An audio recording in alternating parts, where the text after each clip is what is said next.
ومولانا وابا يا سيدي بابا ويربح من الصلاة على النبي ويا بابا ويا سيدي رضوان الله تعالى دنيا غرارة ويانا دنيا غرارة ويا بابا سيدي بكي والنادي وهي الولي أني كرميت الأرض. Bonsoir, bonsoir à tout le monde. Nous avons le grand plaisir, et ça va être un exercice, je m'imagine, très agréable, de découvrir, rencontrer Moi. Abdelhak Najib. Abdelhak Najib est un journaliste et romancier. Tu es le présentateur de Sada Lebda, qui pourrait être traduit comme l'écho de la création, un talk show culturel en arabe dans la première chaîne publique Al-Oula. Tu as été le rédacteur en chef de différentes publications. Tu as fait beaucoup de recherches en tant que journaliste d'investigation dans des domaines épineux. On aura le temps d'en parler aussi. Tu as publié 2 romans. Tu en as écrit bien d'autres, mais tu en as déjà 2 publiés. C'est déjà pas mal. Hein. C'est déjà pas mal. Mais il y en a d'autres. Venez nombreux, on fera des signatures. Le territoire de Dieu et le printemps des feuilles qui tombent, qui ont eu un accueil du public très favorable et un retour considérable dans la presse à la fois francophone et arabophone. Ça, c'est aussi quelque chose d'important. Absolument. Ton écriture fait ressortir les aspects les plus durs de la réalité sociale de certains quartiers de Casablanca. J'espère qu'on aura l'occasion de beaucoup parler de la ville de Casablanca. Et l'humain, au centre de ton propos, qui est à la fois le réceptacle d'une poésie naturelle et d'une violence extrême. Je pèse mes mots, je pense que la violence de certaines pages est... Oui. Si ton premier roman pouvait avoir une dimension autobiographique, le deuxième emprunte les formes d'une littérature noire, qui est d'ailleurs, c'est une littérature peu cultivée ici au Maroc, on pourra aussi peut-être en dire un mot. Bon, tout d'abord, bienvenue alors. Et ma première question, que je te laisserai enchaîner ça, c'est comment as-tu senti le changement d'une narration à la première personne, non linéaire, à un récit plus classique avec un narrateur omniscient, avec des personnages de fiction et une trame faite de suspense et de tragédie? Merci Juan pour cette présentation. Merci à vous tous d'être présents ce soir. Merci au Grand Café de la Poste de me recevoir. J'ai décliné plusieurs autres invitations à Marrakech. Je tenais à signer et à présenter mes 2 ouvrages ici pour des raisons qui me sont propres. J'ai un rapport avec ce lieu. Et un jour, il y a quelques années, au tout début de l'ouverture de ce magnifique endroit, je me suis dit un jour je présenterai mon ouvrage ici. Et c'est fait. Voilà, donc, comme quoi je persévère et il y a des choses qui se réalisent dans la vie. Mais merci à vous tous d'être là. Je suis ravi de venir à Marrakech et de présenter mes 2 romans. Oui, grand accueil pour les 2. Et le premier traite d'une partie de ma vie, effectivement. Ma vie à Haï Mohammadi, les gens que j'ai aimés, les amitiés, l'enfance, la famille, le rapport à la mère, le rapport aux femmes, la découverte du sexe, l'érotisme. Enfin, de nombreux sujets, beaucoup de violence aussi, le macadam des jours, vivre dans la rue, apprendre à se défendre et apprendre à biaiser avec la vie et à s'en sortir. C'est un exercice assez compliqué, c'est beaucoup plus compliqué de parler à la première personne qu'à la troisième personne, ou de donner la parole à un narrateur. Le deuxième était beaucoup plus facile à écrire. J'avais beaucoup plus de recul par rapport à mes personnages et je pouvais en faire ce que je voulais. Parlant des gens que j'ai connus, que j'ai côtoyés dans ma vie à Haïm Mohammadi, je n'avais pas assez de recul. Et je ne pouvais pas. La raison pour laquelle d'ailleurs j'ai attendu 45 ans pour sortir ce roman, c'est que je n'avais pas assez de recul. C'est un roman, le premier qui s'intitule Les Territoires de Dieu, avait pour titre initial Orgasme au pluriel. Il est terminé à New York en novembre 2001, il était achevé. Et je n'ai pas voulu le sortir à cette période, il faisait le double de ce qui est sorti. C'était un énorme pavé rempli de plein de choses où j'étalais tout mon savoir, tout ce que j'ai lu, mes voyages, les gens que j'ai aimés, les gens qui m'ont aimé. Voilà, c'était plus un exercice de style qu'un véritable roman. Même la trame, quand on lit Les Territoires de Dieu, on voit que ce n'est pas un roman classique, il n'y a pas un début, une fin, ce sont plusieurs histoires qui s'enchevêtrent et c'est un parti pris, je le voulais comme ça, comme des espèces de shortcuts, comme dans le cinéma de Robert Altman. Je voulais qu'il y ait des vies qui s'interpénètrent et je crois que j'ai assez réussi cet exercice. Pas comme je le voulais, avec le recul que j'ai aujourd'hui, je l'aurais fait différemment. Pour le deuxième, Le Printemps des Fées qui tombent, je suis jugé ce recul, je fais ce que je veux de mes personnages, je leur donne des situations qui m'intéressent. Il y a une partie de moi dans chaque personnage aussi, on n'est jamais, quand on écrit, les personnages qui évoluent dans la trame du roman sont des personnages issus de soi. C'est Mohamed et Khalid et Salma dans les Printemps de Fées qui tombent sont des personnages qui, même Salma a énormément de moi-même aussi, cette fille révolutionnaire. Mais c'est beaucoup plus facile de... Moi, je trouve l'exercice... Pour être franc avec vous, avec Les Territoires de Dieu, j'ai tourné une page dans ma vie. Je devais revenir sur une partie de ma vie qui est très intime. Je devais faire le deuil de certaines choses. Je devais régler des comptes avec une période de ma vie ou avec certaines périodes de ma vie. C'est fait. C'est une page tournée. C'est fait. Je l'ai fait.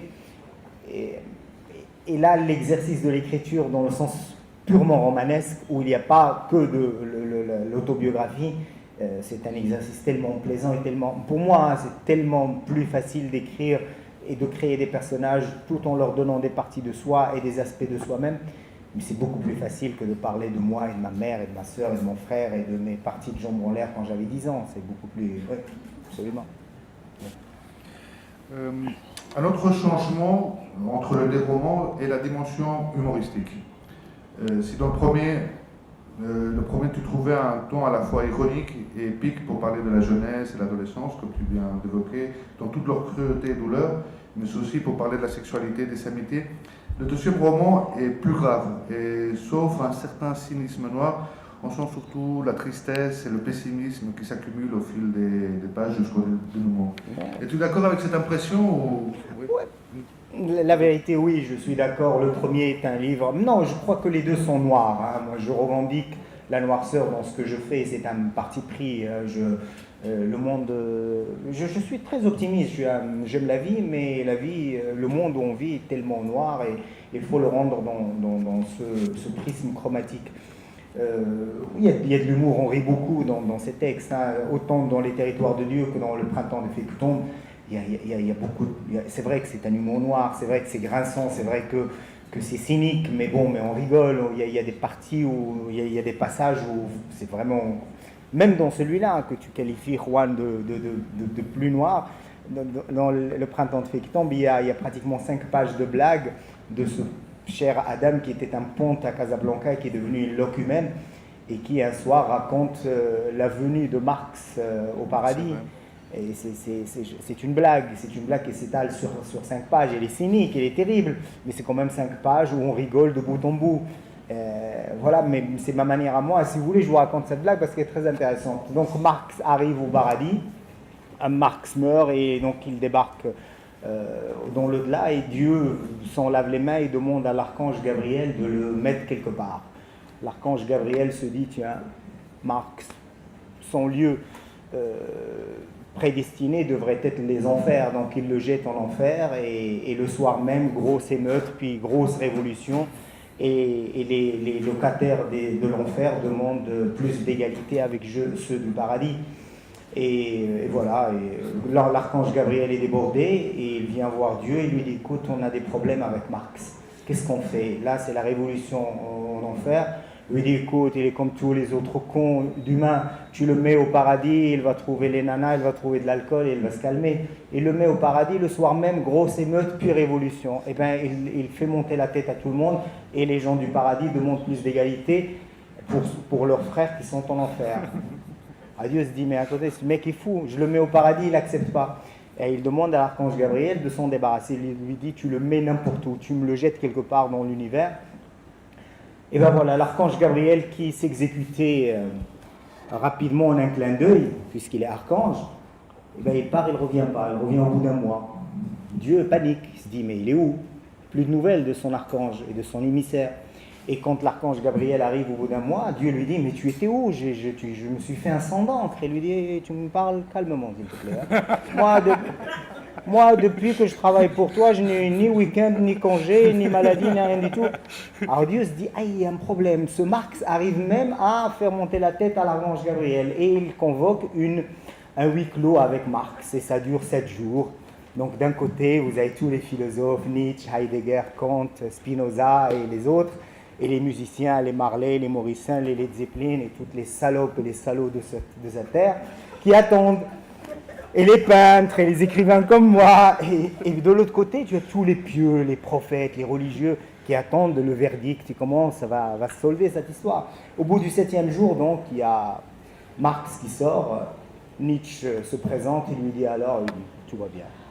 Il s'en va. Et les prophètes accourent rapidement, ils entrent dans la pièce, ils vont voir Dieu, lui disent, Dieu, comment ça s'est passé? Il leur dit, à partir de ce jour, ne m'appelez plus Dieu, appelez-moi camarade. Et je trouve que c'est très sympa, justement, de raconter cette histoire comme ça. Et ça s'étale sur 5 pages, comme ça, entrecoupées. Et Adam, qui est un personnage en couleur dans ce livre, la raconte à sa manière. Et voilà, non, il n'y a pas que... Non, je pense que c'est plus facile. Imaginez, j'ai parlé de Dieu, j'ai parlé de l'enfer, je parlais du paradis. C'est beaucoup plus facile de parler de ces thèmes avec humour que de les traiter de manière sérieuse. Quand c'est sérieux, c'est lourd et on tombe dans la théorie, on est en train de donner des leçons aux gens. Je n'ai de leçons à donner à personne, je suis juste en train de raconter une histoire. Et je trouve que la manière la plus simple, tout comme dans le printemps de fées qui tombe, quand je voulais parler de la religion, je la mettais dans la bouche d'un gamin de 6 ans. Et ça passe. Parce qu'un gosse de 6 ans, on peut lui pardonner ce qu'il... Mais aujourd'hui, Najib al-Haq qui commence à théoriser sur Dieu, ça va être mal vu. Mais qu'est-ce qu'il est en train de dire? Maintenant, j'ai toujours une porte de sortie. C'est pas moi, c'est mon personnage. Voilà. La presse a souligné concernant le printemps des fées qui tombent que tu dressais un réquisitoire, aussi constaté, implacable contre le printemps arabe et le mouvement du 20 février. Je leur ai dans la page réglé leur compte. Tu parles d'une révolution de week-end, enfin, tu es très dur avec ça. Absolument. Et j'assume.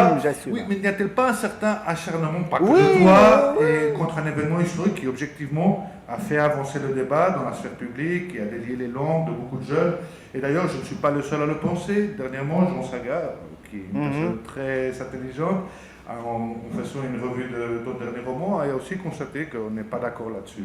Alors, tu veux Personne n'est d'accord. Oui, mais je veux bien répondre. Oui, moi, dans le printemps des fées qui tombent, déjà le titre, c'est pas un printemps. Pour moi, il n'y a jamais eu de printemps arabe. Ça, maintenant, c'est Najib al-Haq, le journaliste, qui parle. J'ai enquêté sur ces histoires. Pour moi, il n'y a jamais eu de printemps arabe, c'est un hiver glacial sibérien. Regardez ce qui se passe en Syrie, en Égypte, en Tunisie et dans d'autres pays, au Yémen et partout dans le monde arabe. Il n'y a jamais eu de printemps arabe. Au contraire, il y a eu des révolutions ratées qui ont été récupérées par des mouvements islamistes ou par l'armée ou par les deux à la fois. On connaît tous ces micmacs. Il se trouve que ce n'est pas un printemps, on est en train de vivre une grosse merde. Voilà, le monde arabe aujourd'hui est dans une merde noire. Il y a l'exception marocaine dont beaucoup de gens ont parlé. Quand il y a eu les prémices de ce mouvement au Maroc, j'étais journaliste dans un magazine que je ne nommerai pas, et j'ai enquêté, j'ai dû rencontrer, j'ai fait par exemple l'interview exclusive du leader de ce mouvement qui a inspiré le personnage de Khalid dans mon texte. Il n'avait aucune envergure.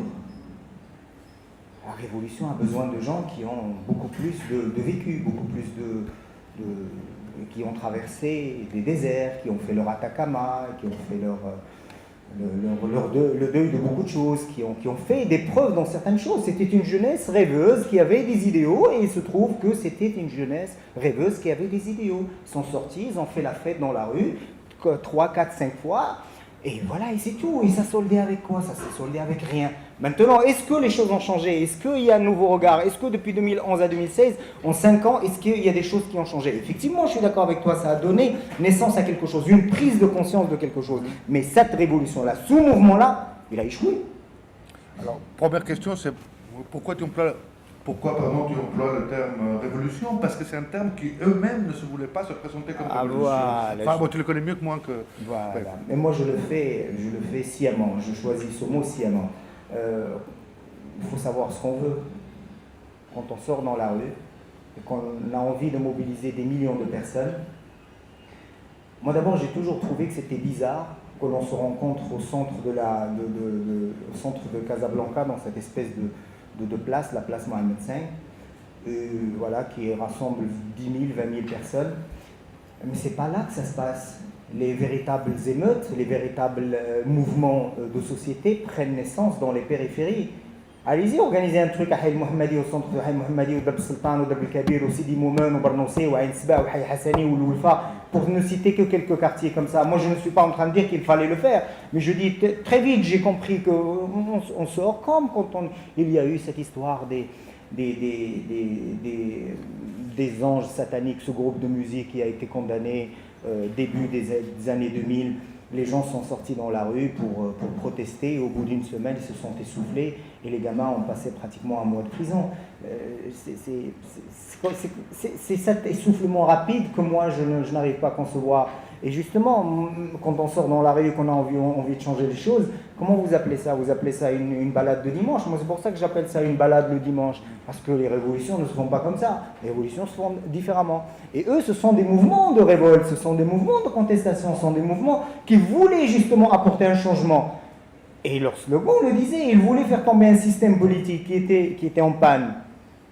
Ils ne sont pas arrivés à faire quoi que ce soit, ils ne sont pas arrivés à faire bouger les choses. Par contre, on leur a tiré l'herbe sous le pied. Ce mouvement-là a été récupéré par les mouvances islamistes. Et qu'est-ce que le Maroc a hérité après? Un mouvement islamiste qui dirige le pays depuis 5 ans. Et qui est peut-être même parti pour remettre le couvert. Je ne vois pas où on a avancé. Maintenant, c'est le journaliste qui parle. Ça, je le revendique moi en tant que journaliste. Je ne vois pas où on a avancé. Maintenant, est-ce que les mentalités ont changé? Est-ce qu'on s'est dit, tiens, on peut le faire? On peut pousser ces gens à changer une constitution. On peut pousser le système à prendre des mesures. Oui, mais ce sont des mesures de replâtrage. Mais finalement, qu'est-ce qui s'est passé? Moi, je ne vois aucune différence entre le Maroc de 2010 et le Maroc de 2016. Non. Par contre, ce que je vois, ce que je note, c'est que nous avons régressé énormément en termes de liberté individuelle. Terriblement. Moi, quand une chanteuse comme Jennifer Lopez vient à ma voisine et chante et me montre son magnifique bourgu, mais moi je suis ravi qu'elle vienne chanter au Maroc. Ça, c'est de la liberté. Mais quand il y a tout ce bazar qu'on a fait durant cet été bizarre, où tout le monde parlait de cette histoire et on en a fait des trucs incroyables avec des discours qui partaient dans tous les sens. Nabil Ayouch, dans la foulée, nous fait un film qui vaut ce qu'il vaut en termes de cinéma, mais là je ne fais pas le critique de cinéma non plus. Mais bon, mais j'ai mon avis là-dessus. Maintenant, je parle des libertés. Ce mec a le droit de faire même une merde s'il a envie de la faire. C'est son droit de faire ça. Il est cinéaste, il a le droit de faire ce qu'il veut. Si moi j'ai envie d'écrire un livre complètement débile, j'ai le droit de le faire. Et si vous, madame artiste peintre, vous avez envie de peindre ce que vous voulez, personne ne viendra vous dire ce qu'il fallait faire.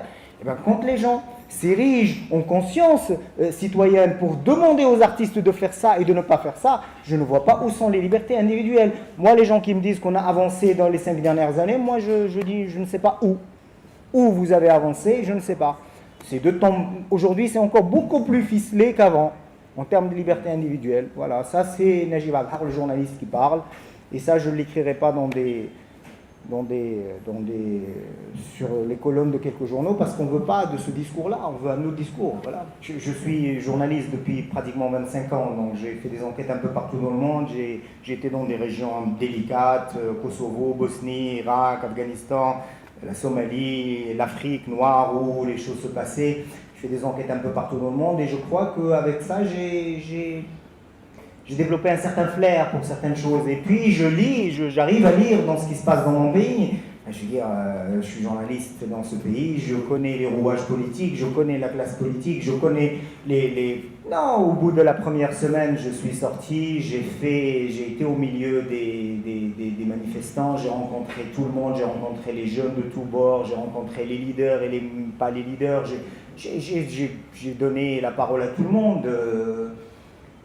Et des jours, pendant des jours et des jours, pour voir comment les choses allaient évoluer. Et le discours était creux dès le départ. Non, la révolution, on ne va pas parler de révolution. Ce type de mouvement, ce type de mouvance ne peut pas se construire sur des volontés volonté d'être ensemble. Il ne s'agit pas de sortir et qu'on est 10 000 et on est ensemble en train de dire « Ah bah, le pouvoir et le pouvoir ». Non, il y a d'autres choses. Est-ce qu'il y a d'autres choses? C'est justement ce que je disais tout à l'heure, c'est qu'il y a un concept, il y a des idées et qu'on a mûrement réfléchi à tout ça. Ça a été improvisé. On a travaillé dans l'improvisation. Il y a des improvisations qui donnent des choses extraordinaires. Comme il y a des improvisations qui débouchent sur des conneries absolues. Ben, il se trouve, moi je ne qualifierais pas, j'ai beaucoup de respect pour les gens qui sont sortis. J'ai beaucoup de respect, je suis marocain, je suis casablancais, ça se passait au cœur de Casablanca. Il y a même des gens qui sont morts dans cette histoire, on n'oublie pas. Il y a des gens qui sont morts. Mais les choses n'ont pas pris pour des raisons que l'on connaît, les raisons que l'on connaît politiques, les raisons que l'on connaît sociales, les raisons que l'on connaît d'histoire, et puis surtout parce qu'il n'y avait pas véritablement un réel projet qui portait ce mouvement. Un véritable mouvement de contestation est toujours porté par une véritable réflexion. Il se trouve que la réflexion n'était pas là. Ça, je l'assume. Oui, mais moi je l'ai vu très vite. Et je l'ai écrit, c'est-à-dire je l'ai écrit même en interviewant leur leader, la première semaine où les choses ont vraiment éclaté et que ça est devenu très très virulent, avec des accrochages.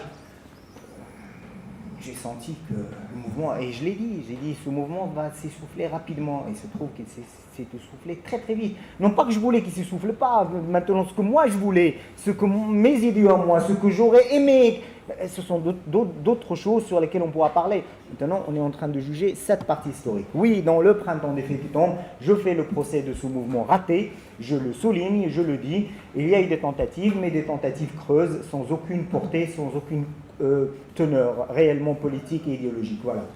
Tu parlais effectivement d'une hégémonie conservatrice qui a un poids énorme sur la société. Effectivement, le fond de ma question, c'était ça. Donc, elle mesure les romans qui font de la matière sexuelle une partie intégrante du corps de l'écriture. Donc, elle mesure ces romans participent d'un contre-discours capable de mobiliser des débats de société, de secteurs, etc. Alors, tu as aussi l'expérience un petit peu de toute une génération. Tu peux mentionner Lamia Bernarda qui est passée par ici, Hicham Nasri, enfin, des amis à toi, toute une série d'écrivains qui, parce que précisément ils savent aborder la question de la sexualité, entre autres, sont capables, et on pourra en continuer après. Oui, c'est un sujet important pour moi. On peut traiter de la politique différemment. Ma manière à moi d'apporter le débat, c'est justement de poser la question de la sexualité dans ce pays. On a un problème, on a un rapport bizarre au sexe au Maroc, dans tous les pays islamiques et arabes, et principalement au Maroc, où tous les Marocains sont portés sur le cul, et tous les Marocains sont les premiers à juger. Je trouve ça bizarre. Oui, mais c'est terrible quand même. C'est terrible, c'est les premiers qui sont en train de mater un magnifique cul, qui sont les premiers à le condamner. Mais moi je le vois, je le condamne pas. Moi j'ai envie d'être à côté, moi j'ai pas envie de... Non. Moi le jour où on a fait tout ce tollé autour des belles fesses de Jennifer Lopez, je leur ai dit, mais mon Dieu, tout ça pour un string, mais enfin, c'est terrible. On est en 2016. Vous avez encore un problème avec votre verge. Réglez le problème avec la verge d'abord et avec la chatte, et puis on avancera. Mais je crois que ça, c'est un véritable sujet aujourd'hui de société. Le véritable débat, c'est cette liberté sexuelle. Et il n'y a pas. Ça participe aussi de ce travail que fait Nordil Khmari, le travail que fait Hicham Nasri, que fait Nabil Ayouch. Il y a une génération comme ça de jeunes, soit dans le cinéma, soit dans la littérature, moins dans la littérature, mais beaucoup plus dans le cinéma, parce que l'impact de l'image est très important, où il y a un véritable travail sur ces questions-là. Moi, je crois que fondamentalement, le jour où on aura moins de problèmes avec notre cul, on aura beaucoup plus de liberté d'expression.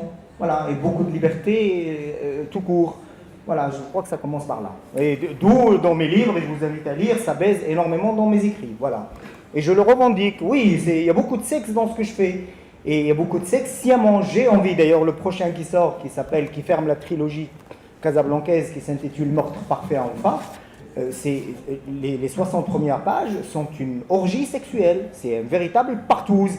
Mais je la revendique, c'est que du cul. À la limite pornographique, mais je le fais sciemment. Évidemment, il y a l'écriture derrière, il y a le style, il y a tout un background.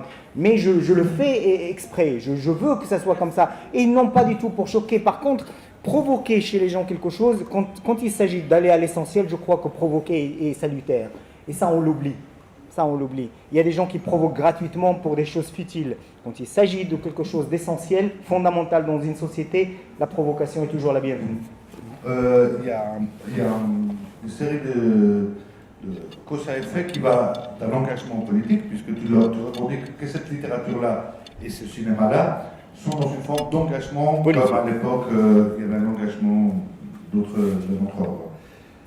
Entre cet engagement dans la littérature et l'hégémonie culturelle nécessaire de provoquer un basculement dans l'hégémonie et passer d'un discours conservateur à un discours beaucoup plus ouvert, il y a un rôle essentiel qu'on a peut-être un peu négligé, qui est celui de la télévision.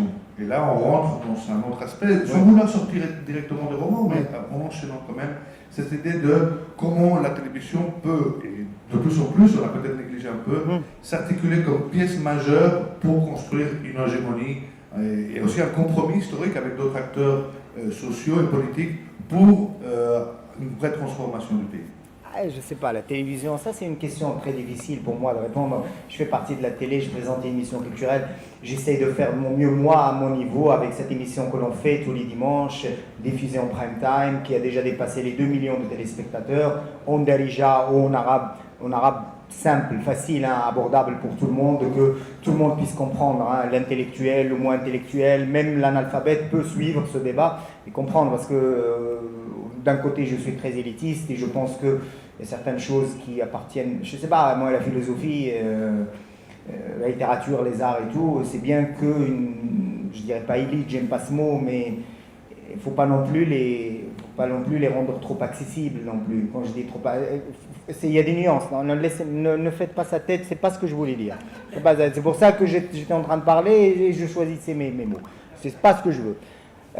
Je veux que ça atteigne tout le monde. Je veux que tout le monde soit touché. Je veux que tout le monde puisse avoir sa part. Et justement, le but de cette émission, et s'il touche 2 millions de téléspectateurs, qu'on dépasse un match Raja Wydad, avec moins de morts, nous on ne fait pas de morts, on fait que des heureux, eux ils font des morts. C'est qu'on y arrive, petit à petit. Sauf que je dis que... Non, je vais laisser tomber Z. Non, je vais laisser tomber Z parce que j'ai pas envie que ça soit mal interprété. Non, j'ai pas envie. Maintenant, revenons au rôle que peut jouer la télé. Oui, la télé doit jouer un rôle énorme en lançant des débats de société, mais fondamentaux. Mais je vois mal la télé marocaine parler de sexe. Je vois mal la télé marocaine poser les véritables problèmes du rapport homme-femme, les rapports de l'égalité, de la parité, le rapport de la gouvernance, la politique, le véritable jeu politique citoyen, le rôle de la société civile. Oui, c'est très difficile, même dans des pays beaucoup plus développés que le Maroc, où la télé a fait ses preuves, que ce soit en Allemagne, en France ou en Angleterre ou ailleurs. Et il y a des choses il y a du bien et du moins bien. Mais la télévision marocaine, je ne vois pas comment on veut pas. Ils ont essayé en passant le concert, encore une fois, c'est pas pour schématiser, mais c'est une idée comme ça, très important. C'est un fait historique, il faut le prendre à sa juste mesure. 2M décide de passer le concert de Jennifer Lopez en direct. Les gens parlaient de virer le directeur de 2M. Le même soir, et celui qui était en train de mater le cul, il lui dit oui, attends, que ça finisse, après on le vire. C'est un truc de débile mental. Je veux dire, là, le véritable problème est un problème de société. Est-ce que le Marocain aujourd'hui est assez mûr et mature, assez à point, hein, pour le changement, pour avancer, pour poser les bonnes questions, sans nécessairement avoir les réponses maintenant, mais au moins arriver à poser les bonnes questions. Je pense qu'on ne pose pas les bonnes questions. On est en train de mettre des filtres comme ça sur les bonnes questions parce qu'on gagne du temps, mais on a perdu du temps en mettant 5 ans des espèces de censeurs. Moi je le dis, jamais la censure n'a été aussi palpable, aussi proche que les 5 dernières années. C'est terrible, un film comme Exodus de Ridley Scott qui a été interdit et puis ne plus interdit. Mais c'est quoi ce... Attends, mais le mec il nous fait une fiction, il nous parle de Moïse, de je ne sais qui. Mais basta, c'est de la fiction. Et même si ça a trait à des religions, et même si on parle de prophètes, et alors, il est où le problème? On est en 2016, bordel. On se réveille un peu. Je veux dire, le Moyen-Âge, c'est fini. Et même l'âge d'or de la pensée islamique médiévale avec des gens comme Averroès et Hamid Farjad, tu connais très bien ce sujet, avec des gens comme Ibn Sina, comme Al-Farabi, il y avait une liberté de pensée incroyable au Xe siècle. Et aujourd'hui, je ne sais pas. Pourquoi? Parce que justement, il y a beaucoup de démagogie. Les enjeux politiques sont tels. Les islamistes aujourd'hui, pour fédérer, ils ont besoin de ce discours extrémiste. Ils ont besoin de dire que des gens comme moi sont dangereux pour une certaine catégorie sociale et que des gens comme certains sont ceux qu'il faut mettre en avant parce qu'ils sont porteurs d'une certaine morale. Et il se trouve que moi, j'ai envie de prendre un marteau comme Maître Eckhart et de fracasser la tête de la morale. Cette morale à 2 balles ne me sert de rien aujourd'hui. Moi, j'ai envie d'avoir un véritable discours basé sur le respect, sur la citoyenneté, sur la démocratie, sur des valeurs humaines costauds. Et aucun parti politique au Maroc n'a un programme politique dans ce sens. Personne n'a ce programme politique. Donc ce n'est pas un débat de société parce que les Marocains eux-mêmes ne sont pas mûrs pour ça. Maintenant, vous adossez tout cela à pratiquement la moitié des Marocains qui sont analphabètes et à qui on sert n'importe quel discours. Les programmes de télévision que vous voyez, toutes chaînes confondues, le cocktail est terrible. Le cocktail est terrible. Moi je n'ai pas envie d'être pessimiste, mais vous regardez tous la télé. Youssef Kafay, tu regardes la télé. Je ne sais pas si tu es content de ce que tu vois. Hajar Alaoui, d'autres personnes qui travaillent qui font des recherches sur la société où ils vivent. On peut pas entrer dans des discours sur la faisabilité de certains débats de société quand la société elle-même n'est pas prête. Ou alors on va imposer à la société ce genre de débat. Et quand on impose à la société ce genre de débat, on est en parfait déphasage historique avec la société. Et là, ça devient encore plus grave, parce que n'importe quelle idéologie peut récupérer ce genre d'idées. C'est ce qui est arrivé en Égypte, c'est ce qui est arrivé en Syrie, c'est ce qui est arrivé en Tunisie, c'est ce qui arrive au Yémen, ce qui arrive un peu partout dans le monde arabe. Le Maroc, vous savez, la chance de ce pays, c'est qu'il y a des fondamentaux historiques. Imaginez les islamistes dans ce pays sans ce garde-fou qui est la royauté. Mais c'est terrible, c'est terrible. Le Maroc ne serait plus le Maroc, mais il faut avoir le courage de le dire. Maintenant, est-ce qu'on a besoin de plus de réglages? Est-ce qu'on a besoin de plus de débats et poser les bonnes questions? Où veut aller le Maroc? Qu'est-ce que veulent les Marocains? Quel projet de société veulent les Marocains? Ça, c'est un autre débat. Moi, je pense, aujourd'hui, en 2016, on est en plein mois de mai, je pense que les Marocains ne sont pas encore prêts. C'est tout. Voilà, mais ça n'engage que moi. Bon, moi, ma perception des choses, c'est qu'il y a quand même une certaine effervescence dans des négociations sur les classes, les sexes, les générations. C'est ce que je constate dans les réseaux sociaux. Tu es très actif dans les réseaux sociaux. Je pense qu'il n'y a pas que du de société pas mûre. Je crois que ça cuisine quelque part, mais on ne va pas trop se tendre. Oui. On change un petit peu de ton et de registre parce que je vais te demander, si tu veux bien. Oui, je veux, moi, tu es libre. De passage. Et je vais vous raconter l'arrière-histoire de ce passage. Et ça, c'est un épisode de ma vie assez marquant. On était gosses, j'étais excellent footballeur, gamin. J'ai même fait une petite carrière de footballeur. J'ai même été vendu pour 6 000 dirhams il y a très longtemps. 6 000 dirhams, c'est beaucoup de sous il y a très longtemps. Hein.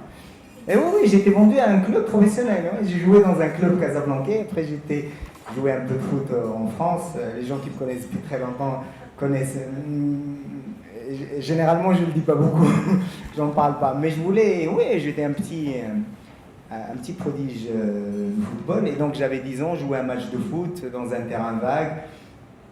Et comme on n'avait pas de poteau, on n'avait pas de gazon, c'est un terrain vague, c'est de la terre battue, et on mettait 2 pierres en guise de but, et voilà, et quand on tire très fort et que le but rentre, le ballon se perd derrière le terrain.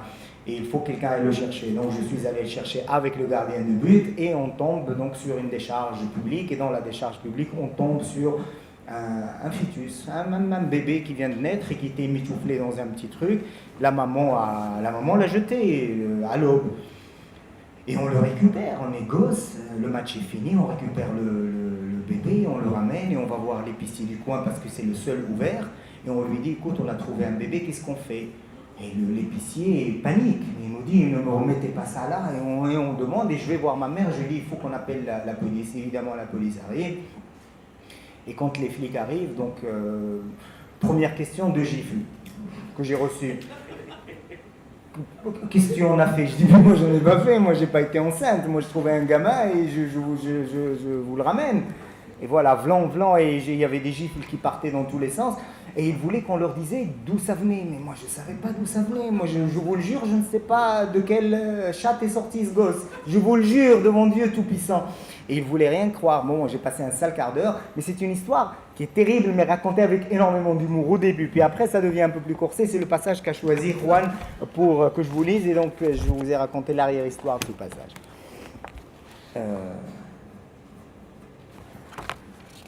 Je reviens de là où je veux. Voilà. Je fais le rotor. Mais l'histoire coinçait à cause d'un détail important, paraît-il.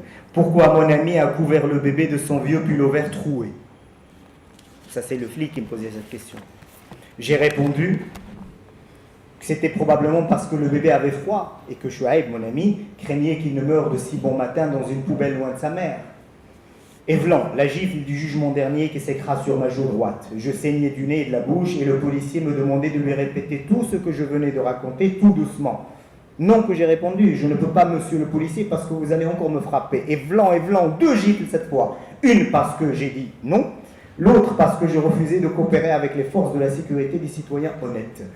Sacré bon Dieu, j'avais 10 ans et on me sommait de coopérer avec la police, sinon j'allais finir dans un trou noir, le cul éclaté à coups de bouteille de Coca-Cola. Parce que c'était la formule consacrée à l'époque. On va t'éclater le cul avec une bouteille de Coca-Cola.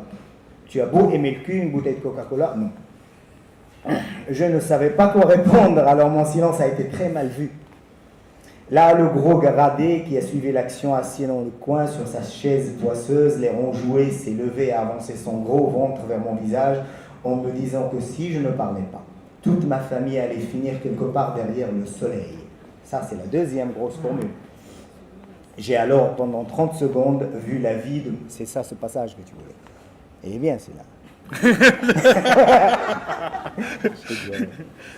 J'ai alors pendant 30 secondes vu la vie de mes parents défiler en petites images disloquées comme l'existence qu'on a menée jusque-là claire et nette devant mes yeux imbibés de larmes amères.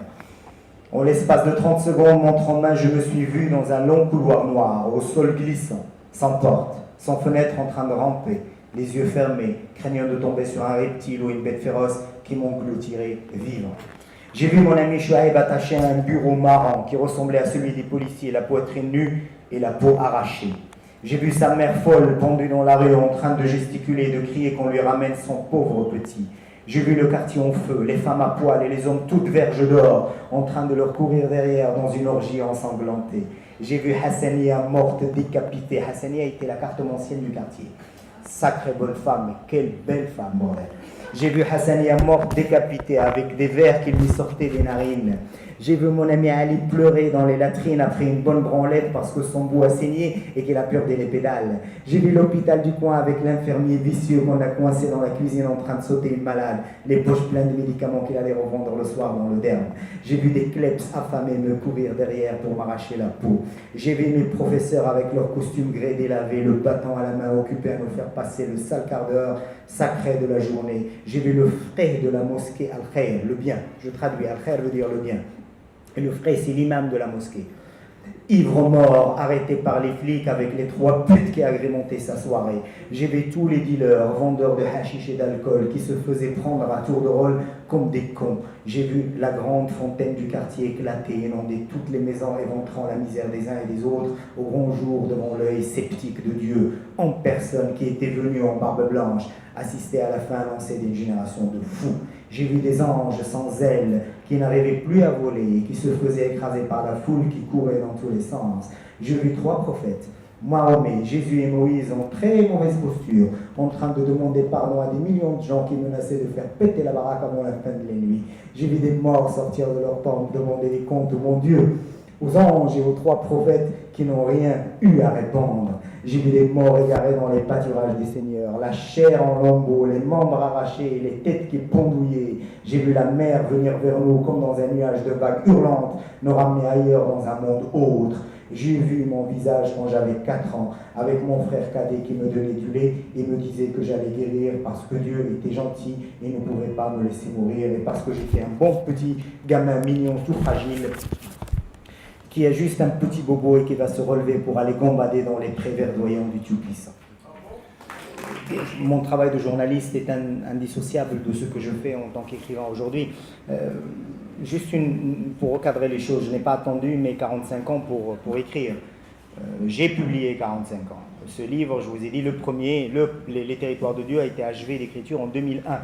Abdelghafar Souirji, mon éditeur, l'infréquentable, avait cette copie en 2001 quand je suis revenu de New York. Je lui ai donné cette copie et je suis revenu à New York. Et je l'ai achevé à New York, mais j'ai attendu pour avoir assez de recul par rapport à certaines choses. Je n'ai pas beaucoup de prétentions dans la vie. J'aurais pu sortir ce livre, il aurait été une calamité ce livre, parce qu'il était un pavé énorme avec une prétention incroyable. J'ai émondé, j'ai élagué, j'ai coupé au maximum. Il y a pratiquement 3 fois ce texte qui sont partis dans les poubelles parce que ça ne m'intéressait plus. Et heureusement que j'ai attendu 45 ans pour le sortir. Je l'aurais sorti à 31 ans, ça aurait été une bizarrerie, pas un livre.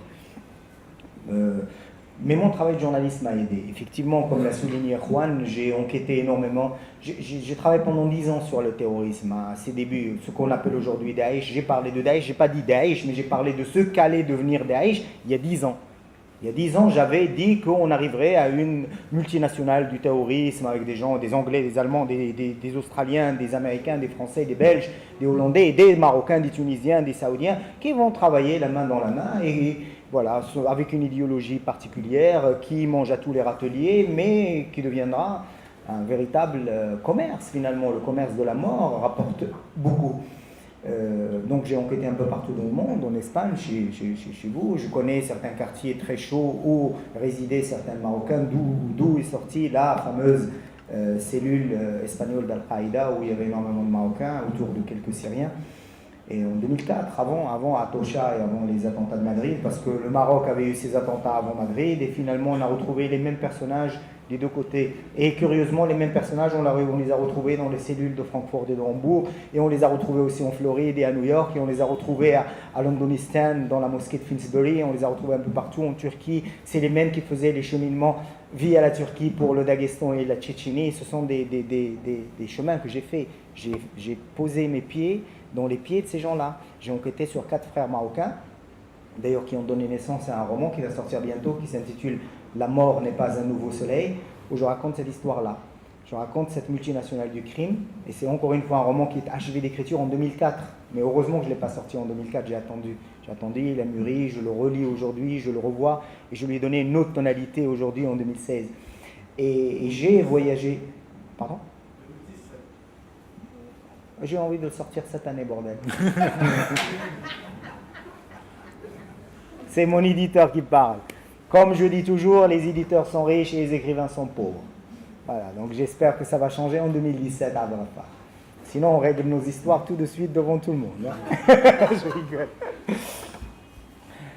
Oui, mais ces enquêtes-là sont très importantes. J'ai côtoyé la mort de très près. Et tu sais, quand tu vas voir la famille d'un type comme Jamal Zougam qui a été condamné à 650 000 ans de prison en Espagne, vous êtes les seuls au monde pratiquement à faire ce genre. Oui, Qui le font.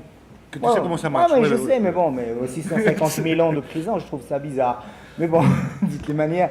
Et tu côtoies la mort, tu rencontres la mère de ce type et les gens te parlent sans conviction de la mort finalement. C'est là où je me suis posé la question, est-ce que Jamal Zougam était coupable ou pas? Parce que jusqu'à aujourd'hui, je me pose la question, qu'est-ce que c'est que cette fabrication en Espagne autour des attentats et de cette cellule bizarre avec des Espagnols, avec des trafiquants de drogue, avec la police qui est dedans, mais c'est bizarre avec ces indicateurs de la police espagnole qui travaillaient avec ces gens-là et qui savaient qu'il y avait quelque chose qui se préparait et qui n'ont pas alerté et qui n'ont rien fait. Enfin, c'est bizarre. C'est comme New York, c'est comme Casablanca. Il y a toujours des ondes d'ombre autour de ces histoires-là. Et puis, dans ma vie de journaliste... Il y a la guerre, il y a les zones de guerre où j'ai été, où j'ai côtoyé la mort de très près, ça m'a marqué, ça m'a fait réfléchir sur qui je suis, sur le rapport à la vie, le rapport à la mort. Et puis j'ai été attiré par le couloir de la mort au Maroc. Donc je voulais enquêter sur les condamnés à mort au Maroc et pendant 5 ans, j'ai eu une autorisation spéciale de la part du ministère de la Justice. Ces gens-là me faisaient confiance. Parce qu'ils savaient que j'étais sérieux dans mon traitement, je faisais les choses sérieusement. Je ne suis pas là en voyeur, je ne suis pas là pour raconter des histoires drôles. J'étais là pour servir de pont entre ce pavillon B de la prison centrale Kenitra où vivaient les condamnés à mort au Maroc, tous les grands serial killers, et de l'histoire de ce pays, et puis l'autre monde, ce monde parallèle, nous, là où nous vivons nous. Et moi, j'étais prisonnier tous les jeudis, une fois par semaine. J'arrivais à la prison centrale Kénitra à 8h du matin, j'en sortais à 10h du soir. Et donc je passais la journée dans le pavillon B, avec ces gens-là, dans leur cellule. Je n'étais pas dans un jardin en train de me balader, j'étais avec eux, je vivais leur vie. J'ai même été au hammam avec un des condamnés à mort qui a construit un hammam au sein de la prison. Et donc j'ai essayé ce hammam avec lui ce soir-là. Et quand est arrivé le mois du Ramadan, c'était autre chose. Donc j'ai dû passer une nuit là-bas en prison. Et Dieu sait que j'avais la trouille. Et j'étais avec des gens quand même qui ont tué des gens. J'étais à côté de Khamfouri, à côté de Goulouhouch, à côté de Ninja, à côté de Ahmed de Masson, à côté de ce mec-là, l'agent immobilier qui zigouillait les gens et les enterrait sur le terrain qu'il leur vendait. C'était un espèce d'agent immobilier. Je vous racontais cette histoire, elle est terrible. Et imaginez comme on peut s'inspirer, et ça a inspiré un roman d'ailleurs qui s'appelle Une heure avant l'aube, qui est l'histoire d'une évasion de la prison centrale Kénitra. Ce mec, agent immobilier, avait son local près de chez ma mère. Quand j'allais voir ma mère me parlait toujours de ce bonhomme. Et il me disait, ce mec passe la sainte journée à nettoyer devant chez lui. Et nettoyer, grandes eaux, eau de javel, du grésil, bizarre. Et après, quand j'ai enquêté, après quand il est devenu meurtrier, après quand il a été condamné à mort, après quand je suis parti à la prison centrale Kénitra, quand je l'ai rencontré, j'ai compris pourquoi il passait son temps à nettoyer. Il avait l'odeur du sang dans le nez, il n'arrivait pas à s'en débarrasser, ce mec. Donc il passait la journée à nettoyer devant lui et à jeter de l'eau de javel, du sanicroix et des trucs pour avoir une autre odeur que l'odeur qu'il avait dans les narines. C'est terrible. Et je raconte ça dans les différents portraits que j'ai faits de ces condamnés à mort. Ça a donné naissance donc à 2 ouvrages qu'on sortira avec les infréquentables qui s'intitulent « Vivre dans le couloir de la mort » en 2 tomes assez épais où je raconte la vie de ces gens-là de manière humaine, sans voyeurisme aucun, avec énormément de respect pour ces gens-là. Je suis assez fier de raconter cette histoire. D'autant plus que dans le couloir de la mort, j'ai rencontré 5... Madame, je parle. Quand je parle, j'aime qu'on m'écoute. C'est pas sympa. Et dans le couloir de la mort, j'ai rencontré des étudiants qui ont été graciés par le roi. Après avoir passé 20 années dans le couloir de la mort, mais qui ont fait des études. Il y en a un dont on a préparé le dossier avec une publication pour laquelle je travaillais en tant que rédacteur en chef. On a préparé un dossier, on l'a mis à la une. Et ce gamin qui a été arrêté à l'université de Fès à l'âge de 18 ans est sorti de prison à l'âge de 39 ans. Mais quand il est sorti de prison à l'âge de 39 ans, il est sorti avec 4 doctorats. Voilà. Et j'ai assisté à la soutenance d'une de ses dernières thèses. Et quand il est sorti, il a été embauché dans une institution marocaine. Et voilà, mais c'est la preuve aussi qu'on peut changer. Ce gamin, il a tué quand il avait 18 ans avec 2 ou 3 autres copains. Ils ont tué un type comme ça, accidentellement, pour une histoire banale. Mais quand ils avaient un cadavre devant eux, ils ne savaient plus quoi faire. Ils ont paniqué. 18 ans, tu es un gosse à 18 ans. Et ils ont paniqué, ils ne savaient pas quoi faire. Donc ils l'ont caché. Puis ils sont revenus le soir. Ils l'ont déplacé, ils l'ont jeté dans un puits. Puis ils sont revenus, ils se sont dit, on va le découvrir. Et ils l'ont repris du puits et ils l'ont brûlé. Et voilà, et ça devient des circonstances aggravantes. Et ils ont été condamnés à mort. Et 19 ans plus tard, ce mec-là, jusqu'à aujourd'hui, j'ai eu la chance de rencontrer un type comme ça. Il a tué dans sa vie. Il a un cadavre sur la conscience. Mais en 20 années, non seulement il a payé sa dette à la société, mais aujourd'hui, il forme des générations. C'est un type d'une intelligence rare. C'est un type d'un humanisme incroyable. Et j'ai été heureux de pouvoir justement participer à ce que 4 ou 5 étudiants sortent du couloir de la mort et puissent refaire leur vie 20 ans plus tard. Ça sert à ça aussi le journalisme. Je ne sais pas comment vous le dire, il n'y a aucune prétention dans ce que je dis, mais je crois que quand on a été au plus près de la douleur et de la mort, il y a quelque chose qui se passe. Et il y a une espèce de transmutation qui se fait. Elle est subtile, elle est à la limite imperceptible, mais il y a quelque chose qui se passe à l'intérieur et qui nous donne cette force de raconter le mal et d'aller jusqu'au bout de ce mal, justement pour le vider de sa substance maléfique et pour lui donner des lueurs de beauté. C'est du moins ce que j'essaie de faire. Le printemps des feuilles du temps, tu as accepté effectivement, et on est bien d'accord que c'est une littérature noire dont on en a besoin au Maroc, et toutes les grands auteurs de littérature noire ont eu un rapport toujours très spécial avec les personnages des villes. Les villes ont eu toujours une dimension, c'est des littératures, bien sûr, c'est des évidences, une littérature éminemment urbaine, nocturne.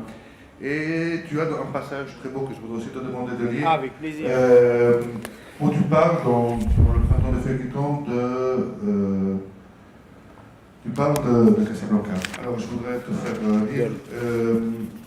C'est le chapitre qui commence le macadam des jours. Ah, j'aime cette ville. Oui, j'ai un rapport très spécial avec la ville de Casablanca. J'aime beaucoup ma ville, je suis casablancais, je suis né dans le cœur de Casablanca, Haï Mohammadi, quartier mythique, très en couleur, avec des paysages humains extraordinaires, mais il se trouve que Casablanca n'est plus Casablanca, et Casablanca est devenu une espèce de jungle urbaine, beaucoup de ferraille, beaucoup de béton, et c'est devenu une cité dortoir, mouroir aussi. Donc je n'aime pas le Casa où je vis depuis quelques années. D'ailleurs, la transfiguration de Casa n'a pas débuté il y a 10 ans, ça remonte à 20, 25 ans, 30 ans.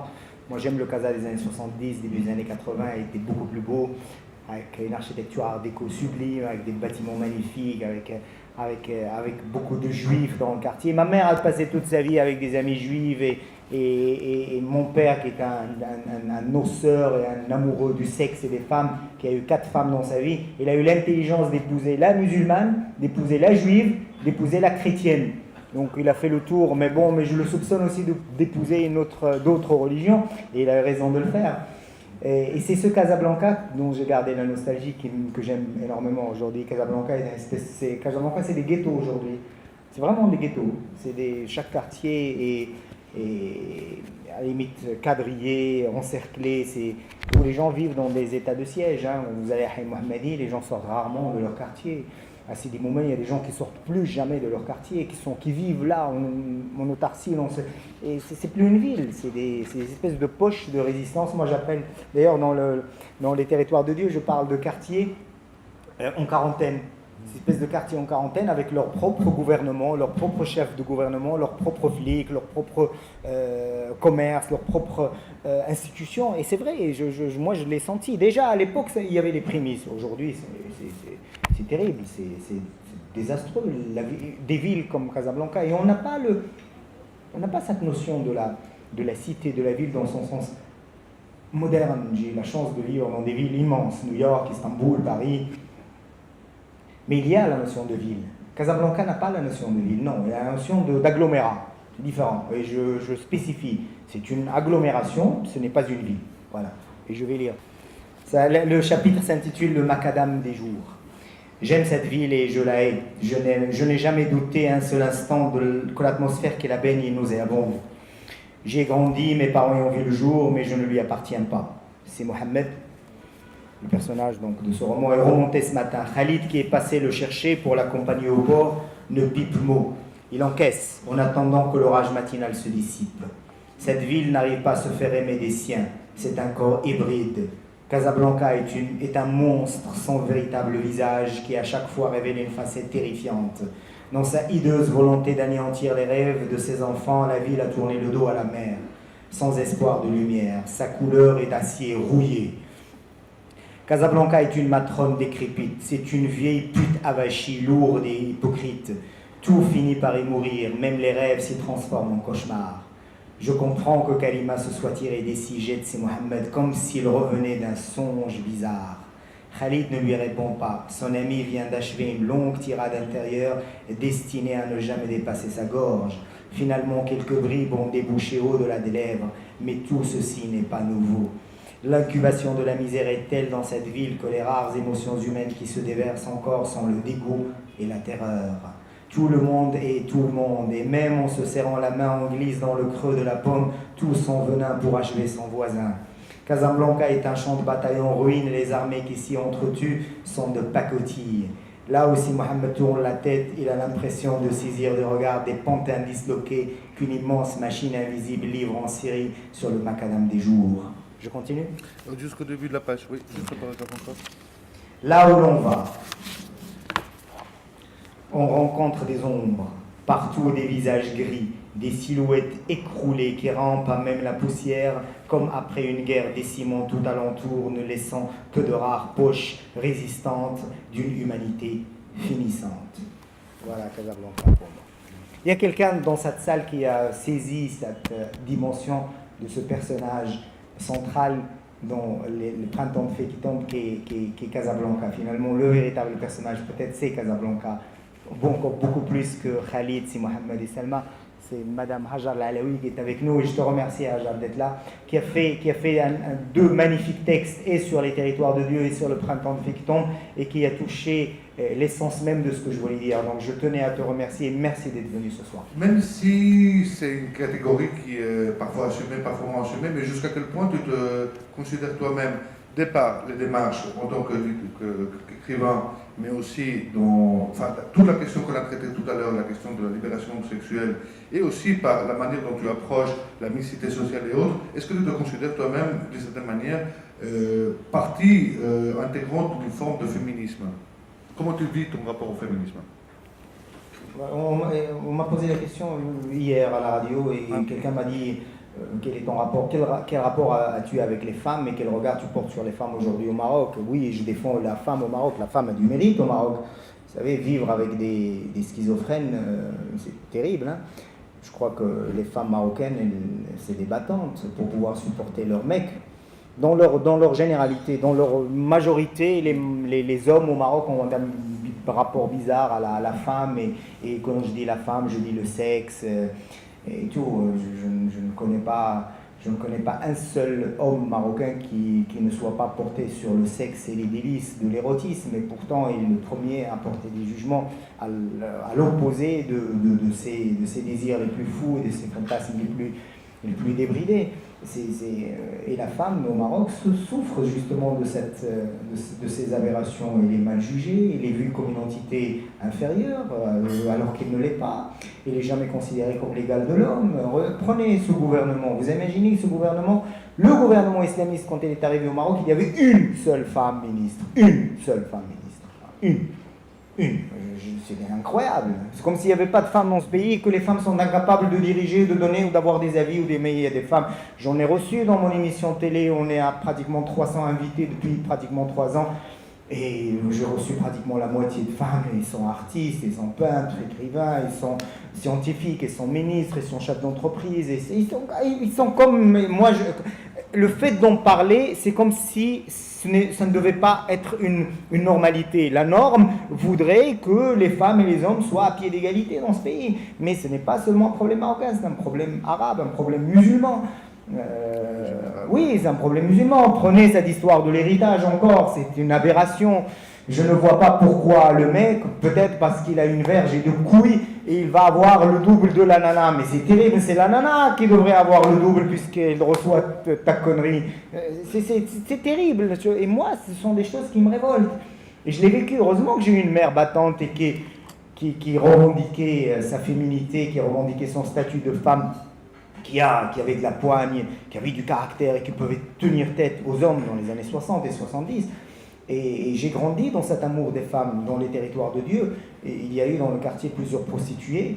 Et ces prostituées, je les ai élevées au rang de déesses.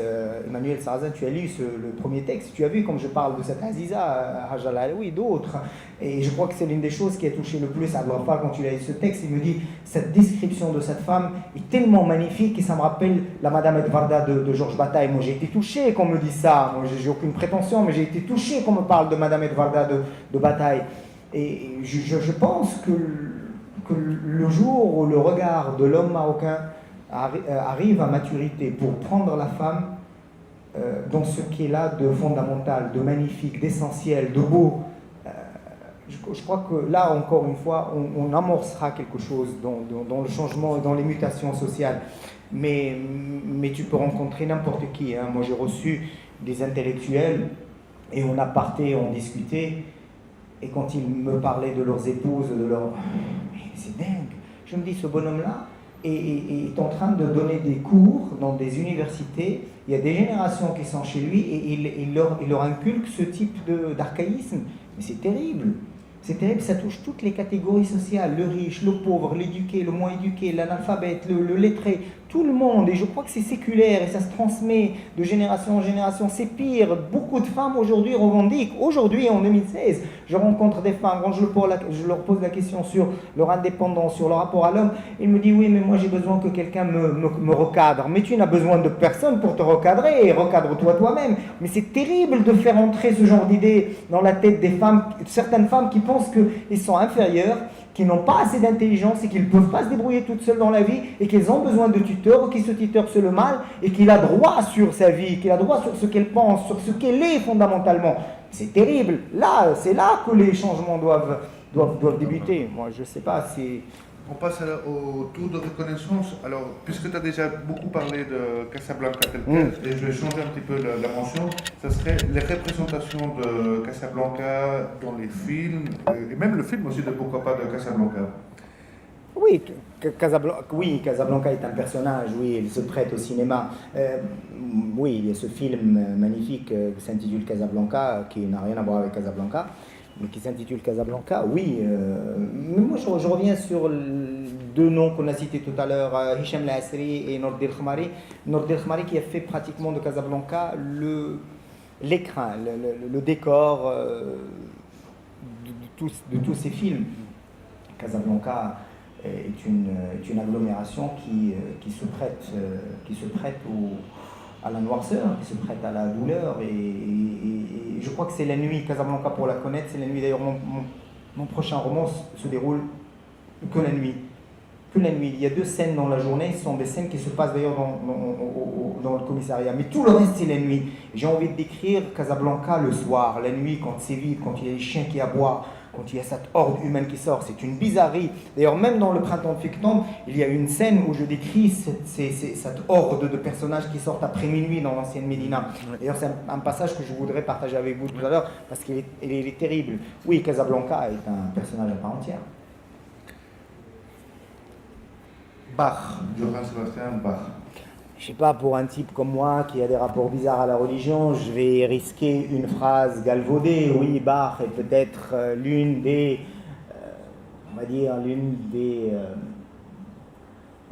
preuves de l'existence d'une divinité quelconque. Oui, voilà, oui. Si Bach existe, c'est qu'il doit y avoir une divinité quelque part. C'est tellement magique, c'est tellement beau, c'est magnifique. Ouais, ouais. ouais. Mais c'est pas mon musicien préféré. Hein? Je l'aime pour des raisons, il y a une forme de douleur. D'ailleurs, je parle de lui, je parle de la toccata effigie de Pachelbel, parce qu'il y a cette espèce de morcellement du temps qui est un morcellement intérieur que je ressens. Si je devais parler de musique, moi je suis plus proche de Mozart. Mozart dans la flûte enchantée, Mozart dans la joie, mais Mozart aussi de Don Giovanni, Mozart du Requiem. Voilà, le Confutatis Maledictis me touche beaucoup plus. Voilà, j'aime aussi Wagner, pas le côté militariste de Wagner, mais j'aime Tristan et Isolde, par exemple. magnifique, L'Or du Rhin et tout ça, Falstaff, il y a des choses magnifiques. J'aime Beethoven, j'aime Schubert, j'aime les Russes, j'aime beaucoup Rachmaninov, j'aime Tchaïkovski, j'aime Prokofiev, oui, il y a des morceaux de Prokofiev, j'aime Rimsky comme ça, Korsakov, j'aime ce classicisme chez les Italiens sont très forts. L'Adagio d'Albinoni est un de mes morceaux préférés. La revue Souffle. Oui, c'est un moment historique de l'histoire du Maroc. Encore une fois, une entame de quelque chose qui n'a pas abouti. J'ai presque envie de dire que l'histoire du Maroc peut aussi se conjuguer avec certains échecs. Il y a des choses extraordinaires qui prennent naissance et qui ne vont pas très loin. On connaît tous le sort de Souffle. Et oui, mais c'était un souffle. Voilà, il fallait que quelqu'un d'autre continue, il fallait que d'autres continuent. Il se trouve que des années 70 aux années 2016, pratiquement un demi-siècle après, Souffle était un tournant dans l'histoire du Maroc, mais il n'y a pas eu de véritable reprise. Il y a eu des Lamalif, Kalima et d'autres magazines comme ça qui ont été importants dans l'histoire des revues au Maroc. D'ailleurs, j'ai consacré avec toute l'équipe, on a consacré toute une émission dans Sada Libda, dans Écho de création, aux revues au Maroc, l'histoire des revues. On a invité des historiens pour en parler et tout. Mais ça ne s'est pas renouvelé. Ça ne s'est pas renouvelé. Aujourd'hui, on fait un journalisme différent, mais la force qu'avait, tu vas me dire, Juan, toi qui t'es documenté certainement, et l'assistance, les gens qui ont travaillé sur cette période, savent par exemple que Souffle c'était Abdel Labi, Souffle c'est Nessabouri, Souffle c'est Khairdin, Souffle c'est Abdel Azreqa, Souffle c'est toute une génération d'auteurs. D'ailleurs on sait tous par où ils sont passés, ils ont payé le prix fort. Mais je crois, encore une fois, on revient à ce qu'on disait au départ, pour que les choses aboutissent, pour qu'une mouvance aille au bout, il faut aussi concéder certains sacrifices. Les gens sont-ils prêts pour les sacrifices? En 2016, moi j'ai déjà la réponse, pas un début de réponse. Personne n'est prêt pour sacrifier quoi que ce soit. Le rail, la musique rail. Ah, non, franchement, non. Je suis un inconditionnel de Nick Cave et de Tom Waits. J'adore Van Morrison. J'écoute Leonard Cohen avec beaucoup de bonheur. C'est vrai, j'ai connu Racheta. Il est venu enregistrer chez une copine à moi, chez qui je vivais à New York. Il est venu enregistrer un de ses albums à New York, Racheta. Je l'ai connu de près. J'ai beaucoup de respect pour ces gens-là, et Khaled et d'autres, et Chab Hasni qui revendiquait une certaine résistance différente de l'intérieur et qui a eu le sort qu'il a eu. Mais le rail, non, le rail ne me touche pas beaucoup. Et on a un musicien avec nous en salle, Mohamed Jibara, qui est un immense guitariste que je salue, merci d'être venu. Non, j'ai d'autres références musicales. Je préfère revenir au Led Zeppelin, je préfère réécouter les Pink Floyd, je préfère réécouter Jimi Hendrix, je préfère Janis Joplin. Ce sont des choses qui me touchent beaucoup plus. Mais aujourd'hui, essentiellement, je suis dans une démarche très introspective avec un personnage comme Nick Cave qui écrit des choses sublimes, et Tom Waits aussi. Oui. Voilà, donc en dehors de ces deux univers, je trouve que la musique est d'une pauvreté incroyable. C'est bien. Tu veux les choses ouvertement? Vas-y, oui. L'Algérie. L'Algérie. Qu'est-ce que je te dise, moi je suis marocain. Oui, l'Algérie est un pays qui devrait être un pays extraordinaire. C'est un pays aux immenses richesses, avec des réserves en dollars qui devraient le placer au 7e ou 8e rang des pays les plus puissants au monde. Il se trouve que les Algériens ont tous envie de partir, ou venir passer des vacances au Maroc, parce qu'il y a plus de liberté, ou alors partir en Espagne chez vous, vous en recevez beaucoup, ou alors se tirer. Mais je ne comprends pas qu'un pays avec des réserves qui avoisinent les 200 milliards de dollars, que tout le monde ait envie de partir. C'est que, oui, le malaise, on le connaît, l'armée, la mainmise de l'armée, l'armée qui a construit le JIA et le FIS et les islamistes et tout ça vient de là, hein.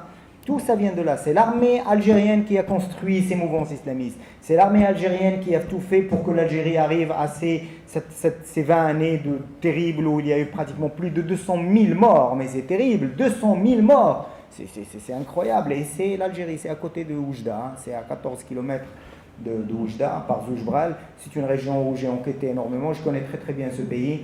Dommage pour l'Algérie, dommage pour le voisinage, dommage pour le Maroc d'avoir un voisin aussi bizarre. Voilà. Un maître ou une maîtresse? Je préfère maîtresse, mais bon, ma maître, moi j'ai pas de maître. J'ai tellement lu René Char et le marteau sans maître. Et je parlais tout à l'heure de maître Eckhart et ce marteau pour fracasser la tête de la morale et de la religion. Non, je n'ai pas de maître. Mais je suis reconnaissant à tous ceux que j'ai lus, tous ceux qui m'ont appris des choses, que ce soit les grands philosophes, les grands auteurs, les grands musiciens, les grands peintres, les grands artistes, mais aussi des gens de tous les jours, mes amis de tous les jours, mes copains de salle de muscu. J'en ai vu un qui était là. Jafar, si tu es là, je te salue, c'est un copain d'enfance. On a tellement tapé dans la fente tous les deux. Et que oui, je remercie toutes les personnes qui un jour ou l'autre ont croisé mon chemin et m'ont donné de l'amour. Et voilà, tu t'en souviens, Jacques? Ouais, voilà, c'est des choses essentielles pour moi. Donc, non, pas de maître, absolument. Mais des maîtresses, oui, volontiers, avec plaisir. Et plein. Un livre? Un livre, c'est très difficile pour un rat de bibliothèque comme moi et un grand lecteur. Moi, je lis énormément, j'ai beaucoup lu, je lis tout le temps, je n'arrête pas. Et là, je suis en train de relire Musil et L'homme sans qualité. Mais bon, je vais te dire le Quatuor d'Alexandrie de Laurence Durel. Mais après, je me dis, mais pourquoi j'ai pas parlé de L'homme sans qualité de Musil? Et après, je vais me dire, mais pourquoi j'ai pas parlé de la crucifixion rose de Henri Miller, hein, oui, Sexus, Nexus, Plexus et les tropiques, et pourquoi pas Proust et la recherche du temps perdu, Dostoïevski, Tolstoï, Pouchkine, et pourquoi je ne vais pas parler des Allemands, les magnifiques Allemands, Goethe en premier, pourquoi je ne vais pas parler de Shakespeare? C'est très difficile, oui, mais ça sert à ça de poser la question, parler d'un livre, et pour me donner moi la chance de remercier tous ces gens-là, et puis les grands poètes, Saint-Jean-Perse, René Char, Rimbaud. Je n'aime pas beaucoup Baudelaire, je trouve qu'il est très qu'il véhicule une faiblesse terrible, une espèce de maladie dans cette poésie. Moi, je suis pour la bonne santé, moi je suis pour la vie, moi je suis pour le sourire, moi je suis pour profiter de chaque instant. C'est pour ça que je citerai peut-être Walt Whitman avec beaucoup de bonheur, et je dirais Carpe diem, et sucer la moelle secrète de la vie. Ça c'est beau. Ça c'est bon, mais j'aime des auteurs comme Herman Melville, Moby Dick est un bijou de la littérature. J'aime les Japonais, Kawabata et Mishima, je ne peux pas ne pas les citer. J'aime les Espagnols. Moi j'ai animé une conférence sur Don Quijote et sur Cervantes à Casablanca, et tout l'apport de Cervantes dans la littérature moderne et sur le roman moderne. Pour moi c'est le créateur du roman moderne. Oui, les Américains d'aujourd'hui, Jim Harrison, Paul Auster, et pas seulement ceux d'aujourd'hui, les anciens aussi, ils ont eu des gens extraordinaires comme Raymond Carver et John Cheever, que les gens connaissent moins. On parlait tout à l'heure, avant de commencer, on parlait d'un type comme James Ellroy de cet univers noir. J'aime beaucoup James Ellroy et cet univers noir, mais chez les Américains, je placerai en haut de la liste Herman Melville et Henry Miller. Henry Miller pour sa folie, pour sa sexualité, pour son érotisme, pour cet amour de la vie. Je lisais un texte aujourd'hui, une interview sur Nietzsche, sur le pouvoir d'affirmer, le pouvoir de dire oui dans la philosophie nietzschéenne. Et je pense que le personnage le plus proche de Nietzsche est justement Henry Miller, dans cette volonté de nous dire qu'il faut profiter de la vie. Bordel, la vie est un cadeau, c'est un miracle de tous les jours. Vous vous réveillez le matin, vous croyez que c'est acquis. Bordel, c'est pas acquis. Tu peux ne pas te lever le matin. Et quand tu te lèves, tu dis merci la vie parce que tu t'es levé et que tu vas avoir 24 heures à vivre. C'est pas rien. Et on l'oublie parce qu'on vit. Et on l'oublie parce que c'est tous les jours que ça arrive. Moi, je l'oublie pas parce que j'ai failli crever à plusieurs reprises, donc je l'oublie pas. Chaque jour, je dis, c'est magnifique, c'est un cadeau. Voilà. C'est pas déjà presque répondu parce que la prochaine question, c'était une vérité. Oui, une vérité. L'amour, c'est une vérité. L'amour, René Char disait l'amour le premier venu. Je crois que ça se passe de commentaires. Oui, c'est le premier venu et c'est le dernier à partir, j'espère, dans la vie de chacun de nous. J'espère que nous nourrissons. Les gens oublient qu'ils ont la chance. Je ne suis pas là en train de faire de la morale ou de théoriser. Je suis juste en train de partager avec vous dans l'extrême sincérité des choses essentielles pour moi. Cette réunion aujourd'hui, l'amour que vous êtes en train de me donner, vous n'êtes pas obligé de venir assister à ça. Voilà, et ce sont des choses comme ça, l'amitié qui me lie à des gens comme Jbara, ou Hajar Alaoui, ou Youssef Kahfa, ou Hamid Farjad, ou Abdelghafar Souerji, et d'autres. C'est que de l'amour, c'est le partage de choses essentielles dans la vie. Je crois que la seule vérité au monde, c'est l'amour. En dehors de ça, foutaise, bullshit, vraiment.